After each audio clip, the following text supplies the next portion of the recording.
Hi guys! Right, it's Friday. I'm pre-recording this one as well, seeing as the day's nice and we might be on lockdown soon.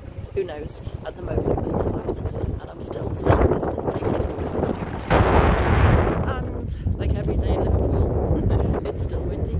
So listen, I'm going to turn this around now and I'm going to take you to see the birthplace of Ringo. So this is Madryn Street.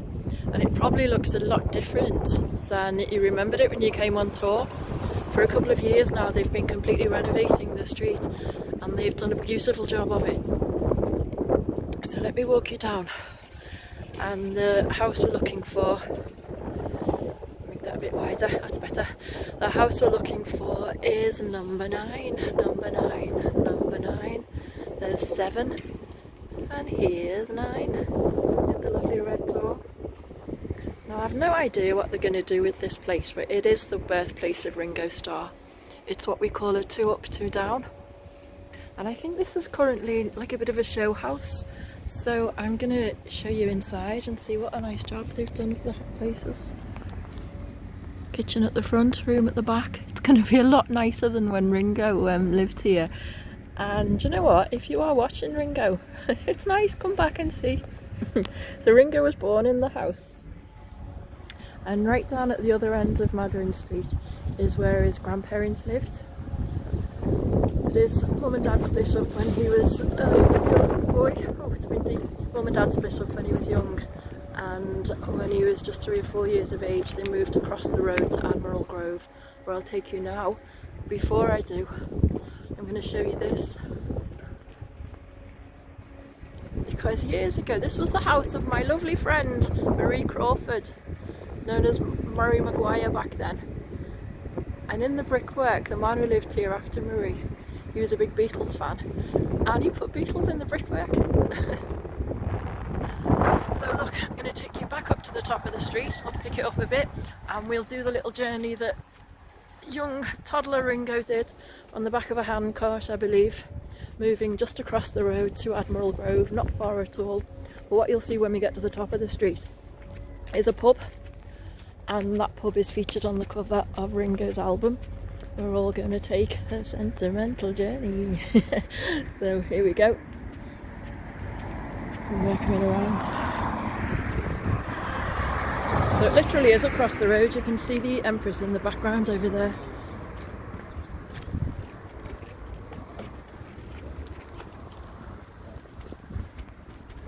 Life still goes on. There's a lot of cars around today. Maybe that's because people are staying at home. Maybe. This always makes me laugh. Okay, I'll try and zoom in on it. Oh, there's my car. Let's zoom in over here. Because the fish and chip shop, I don't know whether you can see it, but it's called Ringo's.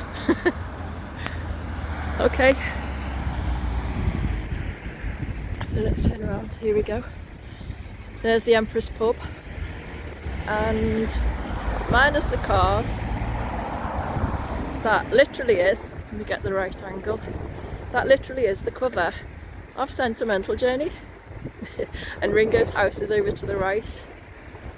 I see Ringo's house, but to me it's always Margaret's house. Let's get safely across the road. Yeah. And I'll take you on a walk down Admiral Grove and show you the house where Ringo lived for the next 20 or so years. Here we go. So my really good friend Margaret was the lady who some of you may have met, who would open the door and welcome us in. She caught me hovering one day, I think, and I thought she'd come up to tell me off. Instead, Margaret invited me in and became a lifelong friend. Sadly, she died about 3 or 4 years ago now, and we miss her dreadfully. So, these are the 2 up, 2 downs where Ringo Starr lived. This was a smaller house than the previous one, but this is where he came to live. And he's just little and stayed here until he was a famous Beatle. While he was with Rory Storm and the Hurricanes and the Eddie Clayton Skiffle group, he was living right there in that house. It's still Margaret Pink.